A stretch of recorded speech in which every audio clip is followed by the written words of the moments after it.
The smell of rosemary and roasted chicken, the dish my late husband Arthur always requested for his birthday, filled the house. It was a smell I associated with warmth, with laughter, with a full table where I had a seat of honor. Now it was just the scent of my own servitude. I carried the platter from the oven, my hands unsteady in the mitts, and placed it on the granite island.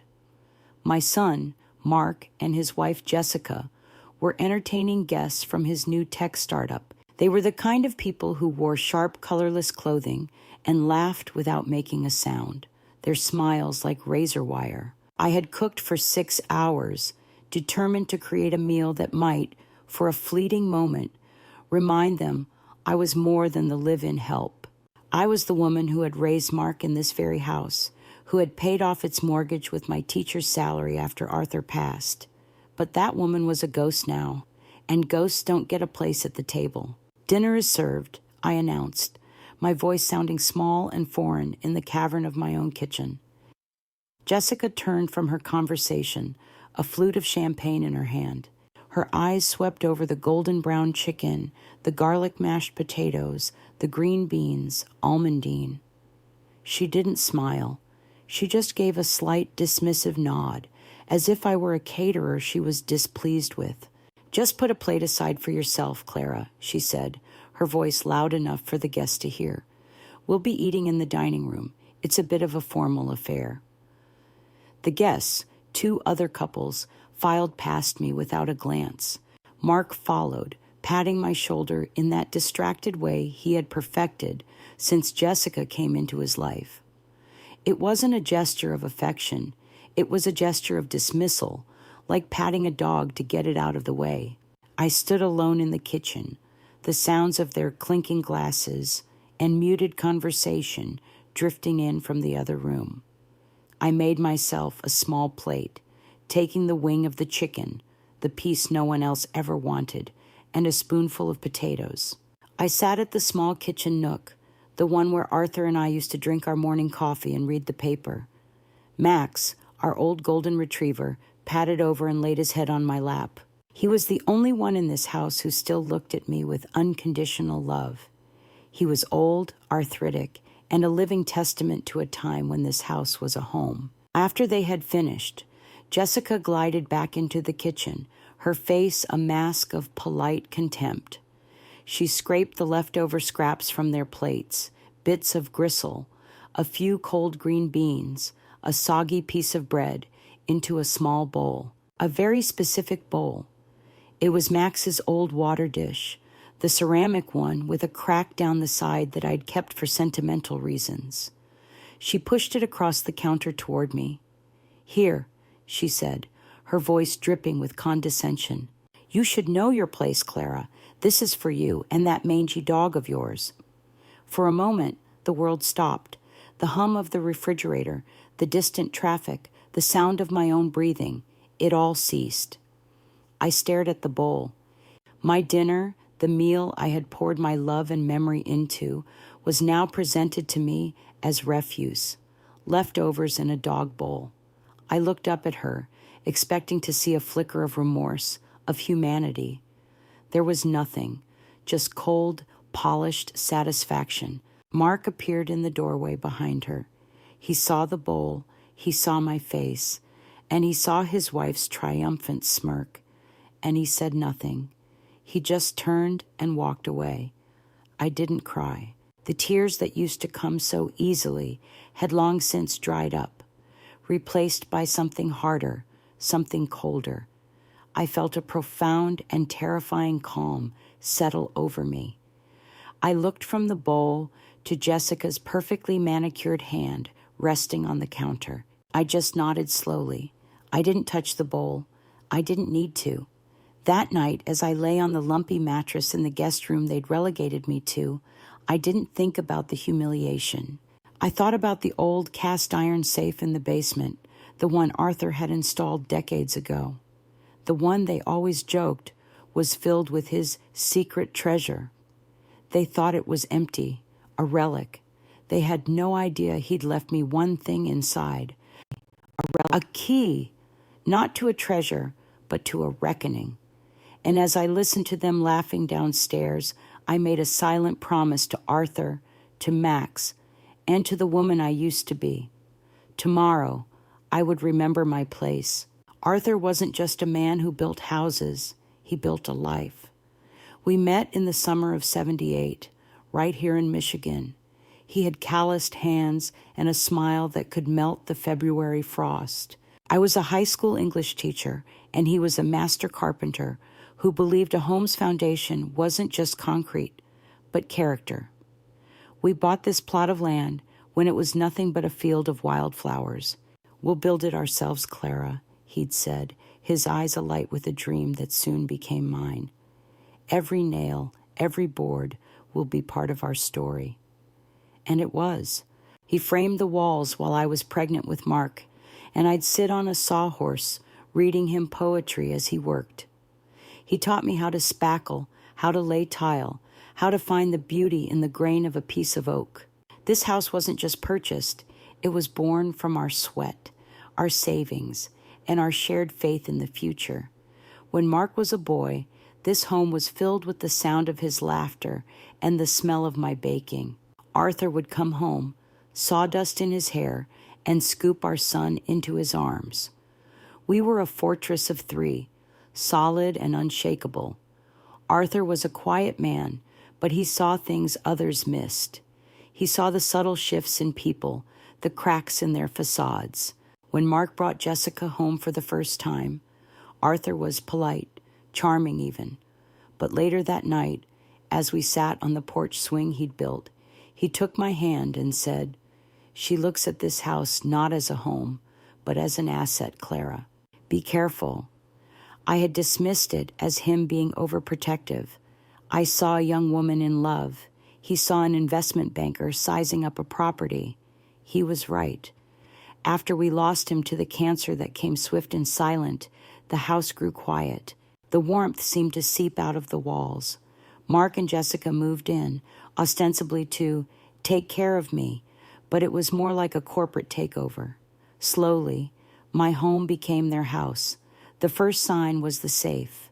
It was a behemoth, a black cast iron cube that sat in the corner of the basement, a relic from Arthur's grandfather. One afternoon, a few years before he got sick, Arthur called me down to the basement. He knelt before the safe, the smell of damp earth and old wood around us. "Clara," he said, his voice serious, "I want to show you something." He spun the dial with a series of clicks that sounded like a secret language. The heavy door swung open. Inside, it was mostly empty, save for a small, locked metal box. "Most of our assets are in the bank, in trusts where they belong," he explained. This is different. This is the emergency brake." He handed me a small, ornate key. "This key is for the box inside, and in that box is a document. I had my lawyer draft it. It's a fail-safe." He looked me right in the eye, his gaze intense. "If the day ever comes when they make you feel like a guest in your own home, if they forget that your name is on the deed as the sole owner until your death, you use this. Not before. This is for when kindness fails and memory is not enough. This is for a real emergency." I had taken the key, confused but trusting. "What kind of emergency, Arthur?" He sighed, a deep, sad sound. "The kind where the people you love mistake your grace for weakness. The kind where they try to write you out of the story you helped create." He closed the safe, the heavy thud echoing in the small room.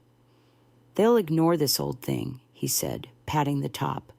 "They'll think it's just a piece of junk. Let them." I had tucked the key away in my jewelry box, and over the years, I'd almost forgotten his warning. I believed in the goodness of my son. I believed that love was a strong enough foundation. But as I lay on that cot in the guest room, the memory of Jessica's sneer and the image of that dog bowl burned into my mind. I understood now.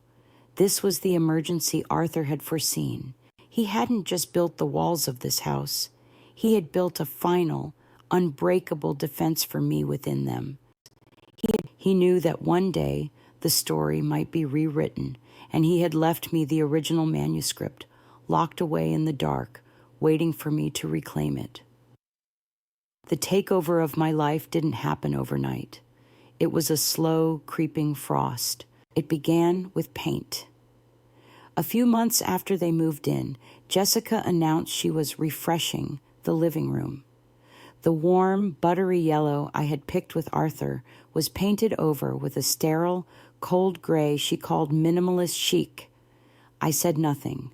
When she replaced my comfortable, worn armchair, the one Arthur and I had shared for 30 years, with a rigid white leather monstrosity that was impossible to relax in, I held my tongue. "It's about clean lines, Clara," she'd explained, as if I were a child who didn't understand design. Next came my garden. I had spent years cultivating my roses, the same deep red variety my own mother had grown. They were my pride, my connection to the past. One Saturday, I came home from the grocery store to find a landscaping crew tearing them out. In their place, they planted ornamental grasses and stark white stones. "It's much more modern," Jessica said, admiring her work from the porch, "and less work for you." She said it as a kindness, but it felt like an amputation. My son, Mark, was a silent accomplice in this slow erasure. When I'd try to talk to him about the changes, he would shrug and say, "Mom, it's Jessica's house too. Let her make it feel like home." He seemed to forget that it was already a home, my home, long before she arrived. He chose his wife's comfort over his mother's history, and with each choice, a piece of me was chipped away. The rules started subtly. "Clara, could you please not watch your old movies in the living room? The sound is a bit tinny." Then it was, "We're having friends over. Maybe you could have dinner in your room tonight?" Soon I was eating most of my meals alone, listening to their laughter from the other side of a closed door. My role in the house was redefined. I was no longer the matriarch. I was the property manager. I was the one who waited for the plumber, who let the electrician in, who took Max to the vet. They were busy with their careers, their social lives. I was just there, a fixture. The most painful part was watching my relationship with my grandson, Leo, be curated and controlled. When he was a toddler, he was my little shadow. We'd bake cookies, read stories, and he'd fall asleep in my lap. As he got older, Jessica began to intervene. "Grandma's a bit old-fashioned, sweetie. Let's play with the iPad instead." Or, "Don't bother Grandma. She needs her rest." He was taught, gently but firmly, to keep his distance. The weekly Sunday dinners I had hosted for years were the next to go. Jessica started inviting her own parents over instead. "It's just easier, Clara," she'd say. "They live closer." I was still invited to sit at the table, but I felt like a stranger at my own feast. Her mother would talk about their recent trip to Europe, her father about his golf game. They never asked about my life, my friends, my memories of the house. I was an audience to their performance of family. The final straw before the dog bowl incident was the matter of the bills. The house was in my name, and so were the utilities. For years, I had paid them without a second thought, but as Mark's salary grew, he insisted on taking them over. "It's the least we can do, Mom," he'd said. But last month, I received a shut-off notice from the electric company. They hadn't paid the bill. When I brought it to their attention, Jessica sighed with theatrical exasperation. "Oh, I completely forgot. We've been so swamped." She wrote a check, but the message was clear. They couldn't even be bothered to keep the lights on in the house they claimed as their own. My contributions, both past and present, were not just unappreciated, they were invisible. They had stripped the walls of my color, the yard of my flowers, the living room of my comfort, and my grandson of our connection. They were living in Arthur's house, but they had evicted his memory, and with it, they were trying to evict me. They had erased me from the present, but they had forgotten that I was the keeper of the past, and the past, I was beginning to realize, held all the power. The night of the dog bowl, sleep was an impossibility. Every time I closed my eyes, I saw that ceramic dish, filled with scraps, a monument to my own insignificance. I didn't toss and turn. I lay perfectly still on the lumpy guest bed, a cold, hard knot of resolve forming in my stomach. The laughter from downstairs had long since faded, replaced by the deep, rhythmic silence of a house asleep. But I was wide awake. At precisely 2:17 a.m., I slipped out of bed. My bare feet made no sound on the hallway runner.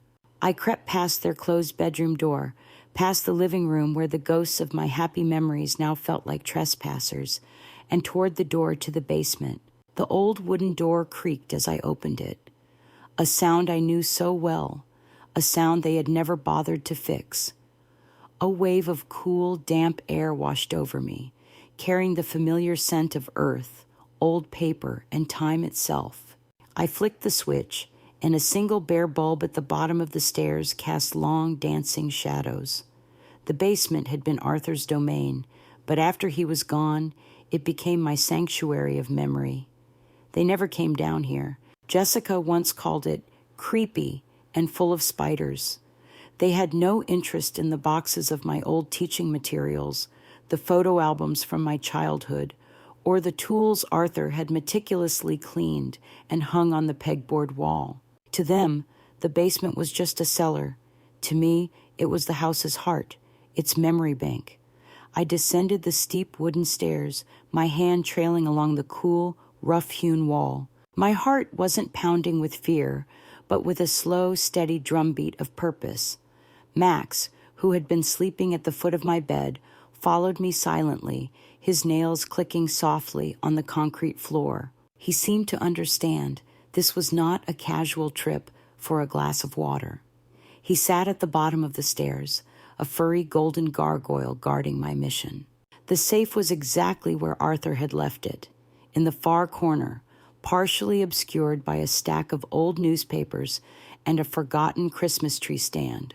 It was a monster of a thing, black and imposing, with a silver dial that gleamed faintly in the dim light. Mark and Jessica had seen it, of course. They'd joked about it once. "What do you think Grandpa hid in there, Leo?" Mark had asked my grandson. "Pirate gold?" Jessica had laughed. "More like moth-eaten war bonds. It's probably rusted shut anyway." They saw a piece of junk, an ugly, outdated ornament. They never once thought to ask what it was for. They never saw it as a symbol of Arthur's foresight, of his quiet, unwavering protection. I knelt before it, the cold of the concrete seeping through my nightgown. I pulled the small, ornate key from the locket I wore around my neck, the one I'd moved it to after that night's dinner. My fingers, though stiff with age, were steady. I didn't need to open the safe just yet. The key was for the box inside. First, I had to open the safe itself, the combination. Arthur had written it down for me on a slip of paper tucked inside his favorite book of poetry, which I kept on my nightstand. But I didn't need the paper. The numbers were seared into my memory, a sequence of dates that mattered only to us. Our anniversary, Mark's birthday, the day we moved into this house. With each turn of the dial, a soft, satisfying click echoed in the silent basement. Left to 10, right to 22, left to 5. The final click was louder, a definitive thud that signaled release. I pulled the heavy iron handle, and the door swung open with a deep, groaning sigh, releasing a puff of air that smelled of sealed history. Max whined softly, nudging my hand with his nose. I reached in, and my fingers brushed against the cold metal of the lockbox. It was smaller than I remembered, but it felt immensely heavy. I pulled it out and set it on the floor before me. It was locked, as Arthur had promised. I took the key from my locket, its intricate design cool against my palm. I slid it into the lock. It fit perfectly, I didn't turn it. Not yet. I just sat there on the cold basement floor, the open safe yawning beside me, the key in the lock, and my loyal dog watching over me. This was the moment of transition. I was no longer the grieving widow, the tolerated mother, the invisible woman. I was the keeper of the key. I was the executor of Arthur's last silent promise, and the emergency was finally, undeniably, here. I turned the key. The lock on the metal box gave way with a small, metallic snap, a sound that seemed to cut through the heavy silence of the basement. I lifted the lid. My breath held tight in my chest. Inside, nestled on a bed of faded blue velvet, lay a single, thick envelope made of heavy parchment, sealed with a wax stamp bearing Arthur's initial, A. His handwriting, strong and elegant, even in his final years, was on the front. For Clara, when you need to remind them. My hands trembled as I broke the seal. The paper inside was crisp, formal. At the top, in bold letters, it read, "Codicil to the last will and testament of Arthur Miller." It wasn't a new will. It was an amendment, a secret clause. I had signed the original will with him years ago, a standard document leaving everything to me and then to Mark upon my passing. This was something else entirely. I scanned the legal jargon, my eyes catching on the key phrases my teacher's mind was trained to find. The first clause was simple. It reaffirmed that I, Clara Miller, was the sole owner and proprietor of the property at 128 Oak Street, with full rights to reside in, sell, lease, or bequeath the property as I saw fit for the duration of my natural life. This I knew, but the next part made my heart stop. It was the in case of emergency clause Arthur had mentioned. It stated that if ever I was made to feel unwelcome or was removed from my primary bedroom for a period exceeding 48 hours, or if I was denied reasonable access to the common areas of my own home, a secondary condition of the inheritance would be triggered. Upon my death, the house would not pass to Mark. Instead, full ownership would be transferred to a trust. I read the name of the trust, and a slow, astonished smile spread across my face. The Arthur Miller Foundation for Skilled Trades Education. He had done it. He had created a foundation in his own name, one that would provide scholarships for young people wanting to become carpenters, electricians, and plumbers, the very trades he had respected so much. He had turned our home not just into my protection, but into his legacy. There was more. Tucked behind the codicil was another document, one I had never seen before. It was a promissory note. 2 years ago, when Mark and Jessica had started their boutique marketing firm, they had needed seed money. I had given them a substantial sum from my savings, what I thought was a gift, but here was the proof it was a loan. It was a formal note for $75,000 with a modest interest rate, signed by both Mark and Jessica. At the bottom, in Arthur's hand, was a note. "Clara, I advised you to make it a loan. They signed it. It is legally binding. Forgive it if they treat you with honor. Collect it if they do not." They had taken my money, my gift of love, and signed a contract they likely assumed I would forget ever existed. They had treated me like a bank, and now the bank was calling in its debt.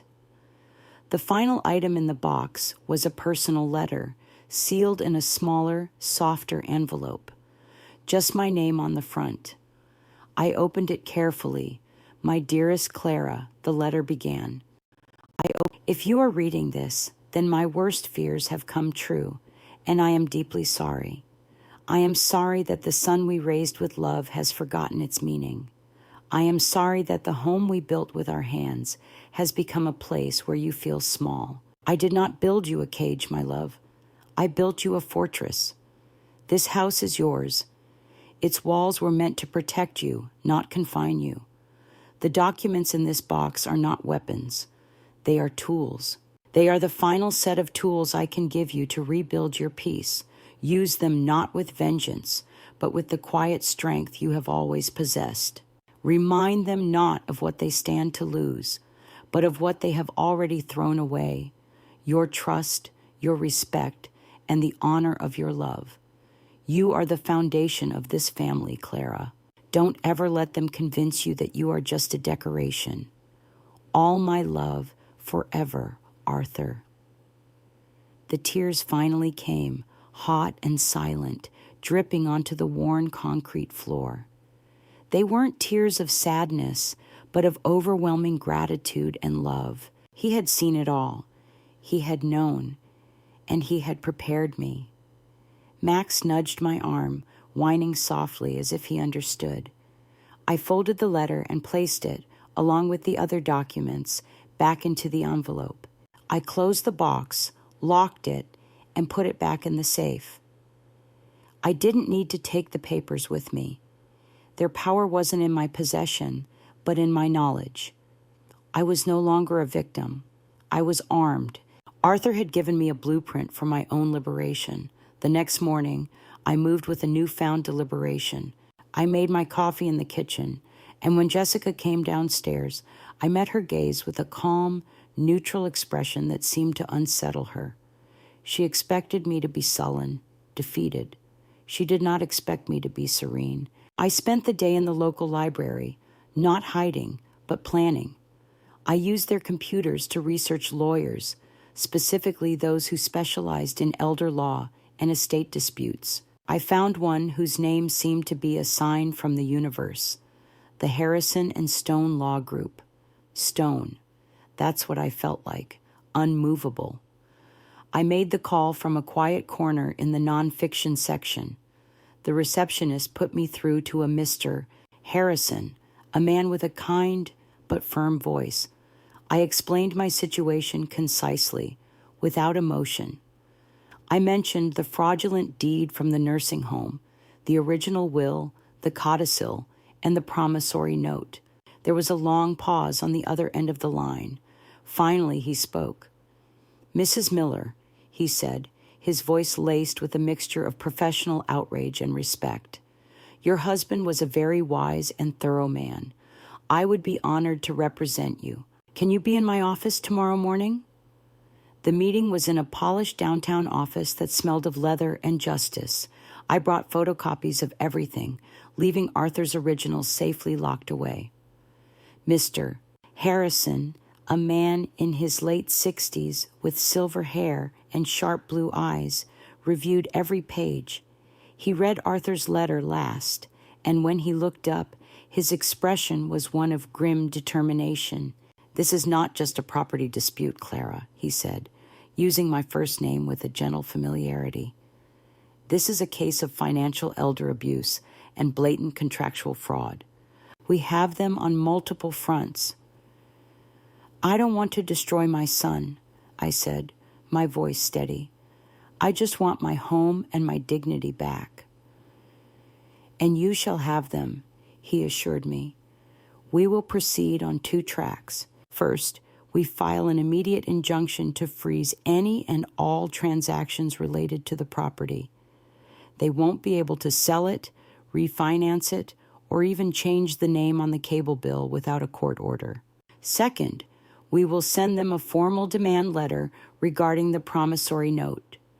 They will have 30 days to respond with a payment plan, or we will begin legal proceedings to collect the full amount, plus interest." He paused, leaning forward. "And we will do this quietly, professionally. No dramatic confrontations. We will let the paperwork do the talking. The law is a very powerful voice when used correctly." I left his office feeling 100 pounds lighter. The weight of my silence had been lifted, replaced by the formidable weight of the law. 2 days later, a certified letter arrived at the house. I was in the garden, trimming the deadheads off the hydrangeas, when the mail carrier handed it to me. I knew what it was. I took it inside and left it on the kitchen island, right where Jessica had placed the dog bowl.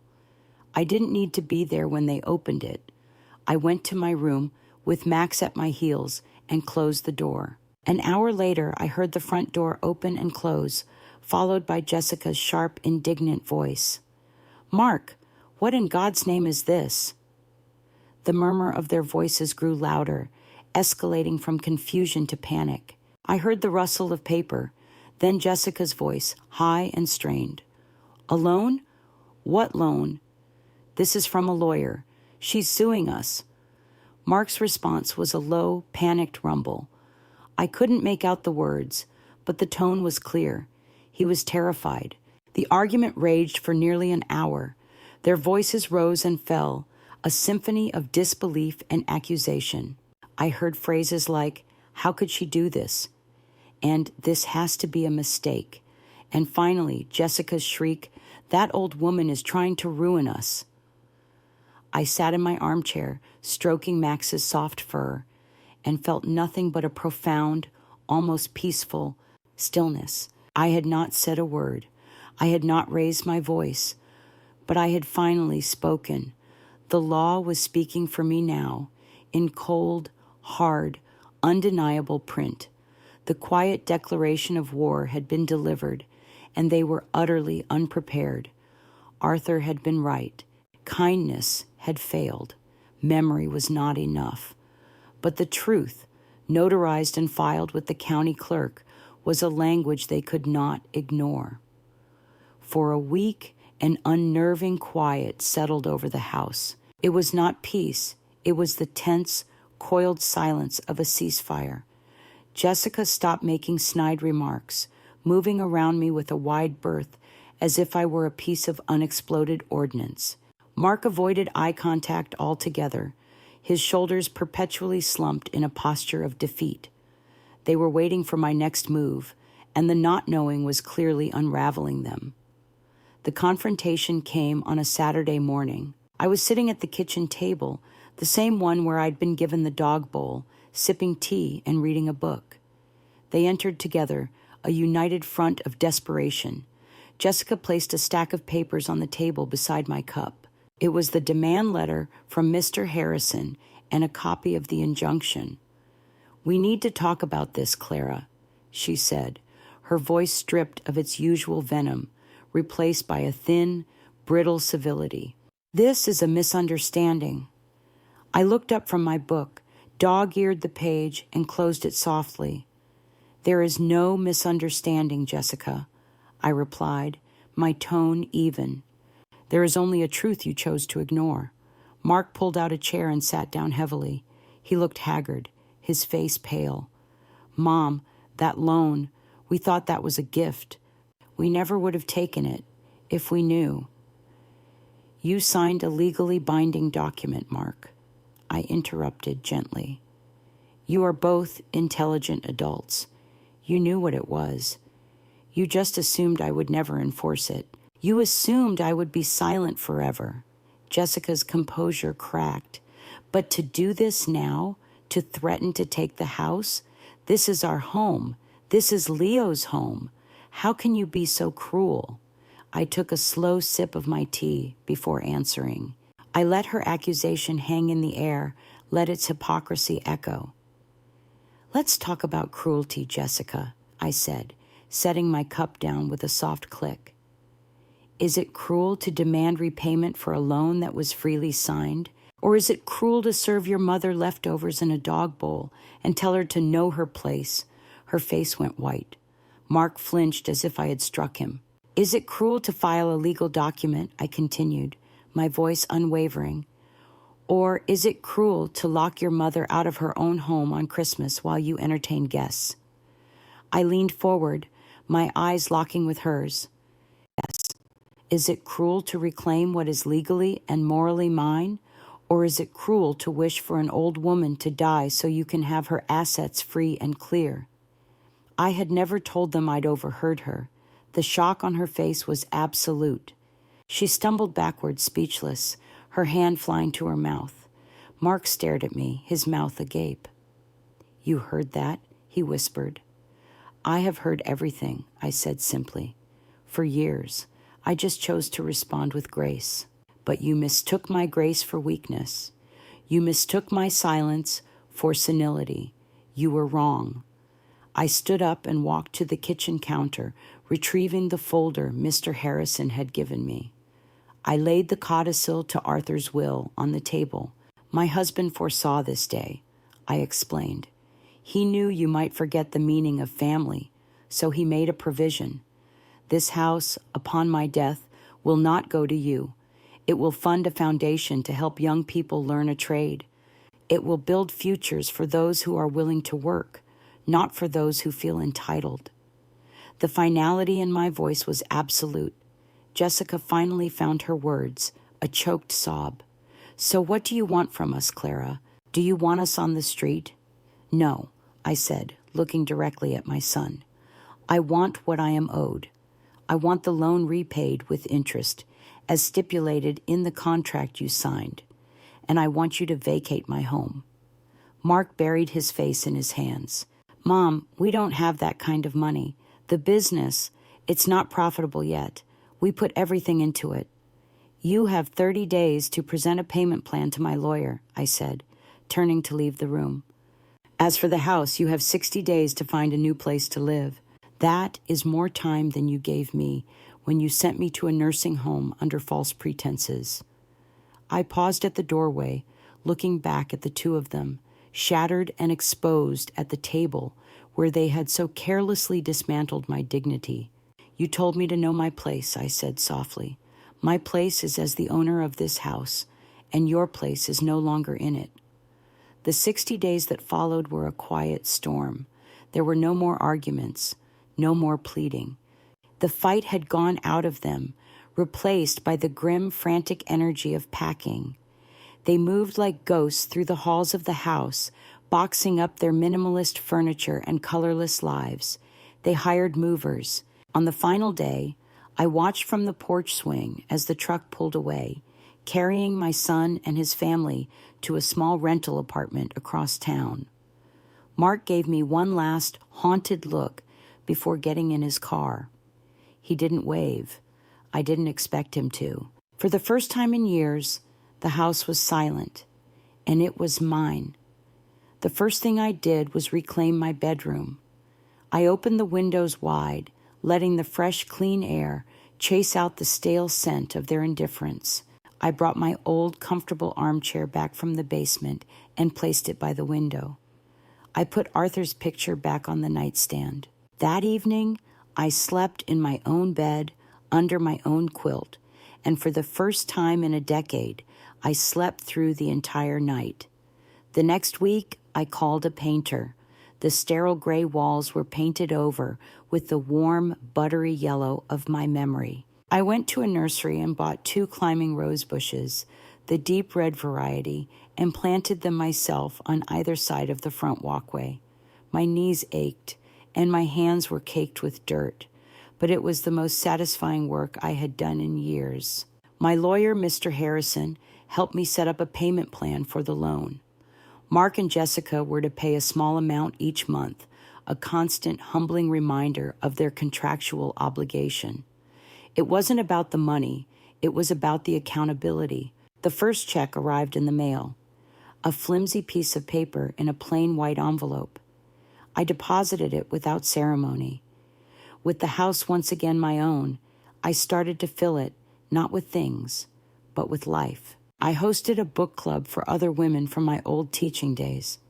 We sat in the living room, laughing and arguing about poetry, the sound echoing off the newly painted yellow walls. I invited my neighbors over for a potluck, and we ate on the porch as the sun set. I adopted a new dog from the local shelter, a scruffy terrier mix with wise, gentle eyes, who I named Arthur II. He and Max became instant, inseparable friends. The house was no longer quiet. It was filled with the sounds of happy barks, friendly chatter, and the soft jazz I loved to play in the afternoons. It was a home again. One day, about a year later, a letter arrived. It was from my grandson, Leo. He was 10 now. His handwriting was a child's scrawl, but the words were clear. Dear Grandma, it read. Mom and Dad are different now. They talk more. Dad is working a second job. Mom is taking classes. She said she's sorry for being mean. I miss your cookies. I miss you. Love, Leo. I tucked the letter into the pages of Arthur's poetry book.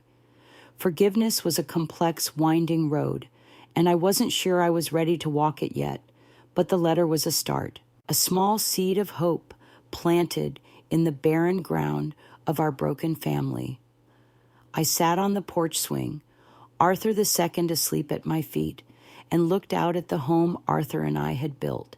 It stood strong, its foundation not of concrete, but of love, resilience, and hard-won dignity.